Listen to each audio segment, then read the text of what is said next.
Number 1065 اس clip میں قرآن پاک کی سورہ قصص کی آیت نمبر 13 سے 15 تک کی تلاوت، ترجمہ اور تفسیر قرآن صراط الجنان آپ سماعت فرمائیں گے۔ بسم اللہ الرحمن الرحیم۔ ترجمہ، اللہ کے نام سے شروع جو نہایت مہربان رحمت والا ہے۔ فرددناہ الی امہ کی تقر عینہا ولا تحزن ولتعلم ان وعد اللہ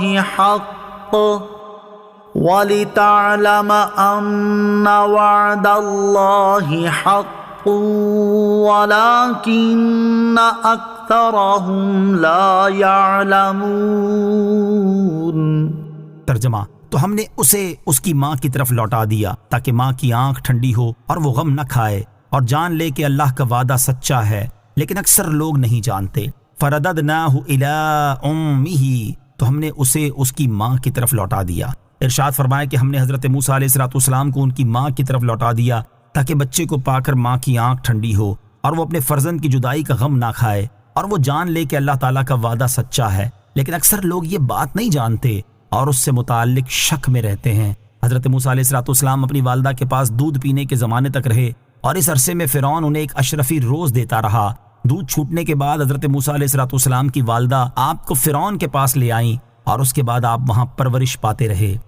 وَلَمَّا بَلَغَ أَشُدَّهُ وَاسْتَوَىٰ آتَيْنَاهُ حُكْمًا وَعِلْمًا وَكَذَلِكَ نَجْزِي الْمُحْسِنِينَ۔ ترجمہ، اور جب موسیٰ اپنی جوانی کو پہنچے اور بھرپور ہو گئے تو ہم نے اسے حکمت اور علم عطا فرمایا اور ہم نیکوں کو ایسا ہی صلہ دیتے ہیں۔ وَلَمَّا بَلَغَ أَشُدَّهُ وَاسْتَوَىٰ، اور جب اپنی جوانی کو پہنچے اور بھرپور ہو گئے۔ گزشتہ آیات میں حضرت موسیٰ علیہ السلام کی ولادت اور ان کی غیبی حفاظت کا بیان تھا۔ اب اس آیت مبارکہ سے آپ علیہ السلام کی جوانی کے کچھ احوال بیان کیے جا رہے ہیں کہ جب آپ علیہ السلام کی عمر شریف 30 سال سے زیادہ ہو گئی تو اللہ عز و جل نے آپ علیہ السلام کو علم و حکمت سے نوازا۔ یہاں حضرت موسیٰ علیہ السلام کو علم لدنی ملا تھا جو استاد کے واسطے کے بغیر آپ کو عطا ہوا، جیسا کہ آتیناہ فرمانے سے معلوم ہوا، اور یہ علم آپ علیہ السلام کو نبوت عطا کیے جانے سے پہلے دیا گیا۔ اور یہ بھی یاد رہے کہ یہاں حکم اور علم سے مراد نبوت نہیں، کیونکہ حضرت موسیٰ علیہ السلام کو نبوت تو مدین سے مصر آتے ہوئے راستے میں عطا ہوئی۔ نیز حضرت موسیٰ علیہ السلام شروع سے ہی صالح، نیک، متقی، پرہیزگار تھے۔ وَدَخَلَ الْمَدِينَةَ عَلَى حِينِ غَفْلَةٍ مِّنْ أَهْلِهَا فَوَجَدَ فِيهَا رَجُلَيْنِ يَقْتَتِلَانِ هَذَا مِنْ شِيعَتِهِ وَهَذَا مِنْ عَدُوِّهِ فاستغاثه الذي من شيعته على الذي من عدوه فوكزه موسى فقضى عليه قال هذا من عمل الشيطان إنه عدو مضل مبين۔ ترجمہ، اور ایک دن موسیٰ شہر والوں کی دوپہر کی نیند کے وقت شہر میں داخل ہوئے، اس میں 2 مردوں کو لڑتے ہوئے پایا، ایک موسیٰ کے گروہ سے تھا اور دوسرا اس کے دشمنوں میں سے تھا۔ تو وہ جو موسیٰ کے گروہ میں سے تھا اس نے موسیٰ سے اس کے خلاف مدد مانگی، جو اس کے دشمنوں سے تھا تو موسیٰ نے اس کو گھونسا مارا تو اس کا کام تمام کر دیا۔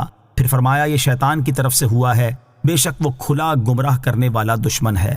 وَدَخَلَ الْمَدِينَةَ عَلَى حِينِ غَفْلَةٍ مِّنْ أَهْلِهَا، اور شہر والوں کی نیند کے وقت شہر میں داخل ہوئے۔ آیت کے اس حصے سے متعلق یہاں 2 باتیں سماعت کیجیے۔ نمبر 1، حضرت موسیٰ علیہ السلام جس شہر میں داخل ہوئے اس کے بارے میں ایک قول یہ ہے کہ وہ شہر منف تھا جو کہ مصر کی حدود میں واقع ہے۔ اس لفظ کی اصل مافا ہے، قبطی زبان میں اس لفظ کے معنی ہے 30۔ یہ وہ پہلا شہر ہے جو حضرت نوح علیہ السلام کی قوم پر طوفان کا عذاب آنے کے بعد آباد ہوا۔ اس سرزمین میں مصر بن حام نے اقامت کی۔ یہ اقامت کرنے والے کل 30 افراد تھے، اس لیے اس شہر کا نام مافا ہوا۔ پھر عربی زبان میں اسے منف پکارا جانے لگا۔ دوسرا قول یہ ہے کہ وہ شہر حابین تھا جو مصر سے 2 فرسنگ یعنی 6 میل کے فاصلے پر واقع تھا۔ تیسرا قول یہ ہے کہ وہ شہر عین شمس تھا۔ نمبر 2، شہر میں حضرت موسیٰ علیہ السلام کے پوشیدہ طور پر داخل ہونے کا سبب یہ تھا کہ جب حضرت موسیٰ علیہ السلام جوان ہوئے تو آپ نے حق کا بیان اور فرعون اور فرعونیوں کی گمراہی کا رد شروع کیا اور فرعونیوں کے دین کی ممانعت فرمائی۔ بنی اسرائیل کے لوگ آپ کی بات سنتے اور آپ کی پیروی کیا کرتے تھے۔ آہستہ آہستہ اس بات کا چرچا ہوا اور فرعونیوں نے آپ علیہ السلام کی تلاش شروع کر دی، اس لیے آپ جس بستی میں داخل ہوتے تو ایسے وقت داخل ہوتے جب وہاں کے لوگ غفلت میں ہوں۔ حضرت علی المرتضیٰ رضی اللہ تعالیٰ عنہ سے مروی ہے کہ جس دن حضرت موسیٰ علیہ السلام شہر میں داخل ہوئے وہ دن عید کا تھا اور لوگ اپنے لہو و لعب میں مشغول تھے، یعنی غفلت سے مراد سونا نہیں بلکہ ان کا کھیل تماشے میں مشغول ہونا تھا۔ فوجد فیہا رجلین یقتتلان، تو اس میں 2 مردوں کو لڑتے ہوئے پایا، یعنی جب حضرت موسیٰ علیہ السلام شہر میں داخل ہوئے تو آپ نے اس میں 2 مردوں کو لڑتے ہوئے پایا۔ ان میں سے ایک حضرت موسیٰ علیہ السلام کے گروہ بنی اسرائیل میں سے تھا اور دوسرا ان کے دشمنوں یعنی فرعون کی قوم قبطیوں میں سے تھا۔